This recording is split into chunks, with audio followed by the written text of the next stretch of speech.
Welcome back to Kunjamina's recipes. നമ്മൾ Rimi ടോമീൻ്റെ YouTube ചാനലിൽ കണ്ട സെയിം പനീർക്കൂർക്കൻ്റെ ചട്നീൻ്റെ റെസിപ്പിയും കൊണ്ടാണെന്ന് വന്നിട്ടുള്ളത്. അപ്പോൾ ഇതെങ്ങനെയാണ് തയ്യാറാക്കണം നമുക്ക് നോക്കാം. അപ്പോൾ അതിനായിട്ട് നമ്മൾ പറമ്പിലുള്ള നല്ല നാച്ചുറലായിട്ടുള്ള പനിക്കൂർക്കയാണ് യൂസ് ചെയ്യുന്നത്. പിന്നെ ഈ ഒരു റെസിപ്പിയിൽ ഉടനീളം നമ്മൾ ഗീ ആണ് യൂസ് ചെയ്യുന്നത് കേട്ടോ, മിൽമൻ്റെ ഗീ ആണ് യൂസ് ചെയ്യുന്നത്. അപ്പോൾ ആദ്യം കുറച്ച് ഗീയിൽ നമ്മൾ കുരുമുളക് ഒന്ന് വറുത്തെടുക്കണം, അതുപോലെ തന്നെ കുറച്ച് ഉഴുന്ന് നമ്മൾ വറുത്തെടുക്കണം. ദെൻ ഇതൊന്ന് മാറ്റി വെച്ച ശേഷം നമ്മൾ അതിൽ തന്നെ പനിക്കൂർക്ക അതൊന്ന് വാട്ടിയെടുക്കണം കേട്ടോ. കുറേ വാട്ടിയെടുക്കൊന്നും വേണ്ട, ചെറുതായിട്ടൊന്ന് വാട്ടിയെടുക്കുക.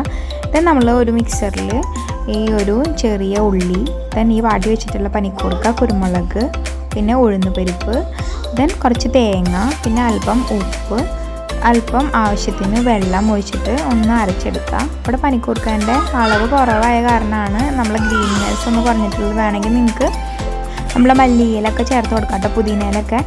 പനീർ നമ്മൾ കുറച്ച് കടുകും വേപ്പിലും കൂടി പൊട്ടിച്ചിട്ട് ഈ ഒരു ചട്നി അതിലേക്ക് ഒഴിച്ച് കൊടുക്കുക, അല്ലെങ്കിൽ നേരെ തിരിച്ച് ചെയ്താലും മതി. അപ്പോൾ പനീർക്കൂർക്ക ചട്നി റെഡി ആയിട്ടുണ്ട്. അപ്പോൾ വീഡിയോ ഇഷ്ടം ലൈക്ക് ചെയ്യുക, ഷെയർ ചെയ്യുക, അതുപോലെ തന്നെ ചാനൽ സബ്സ്ക്രൈബ് ചെയ്യാത്തവരൊക്കെ സബ്സ്ക്രൈബ് ചെയ്യുക. Thank you for watching.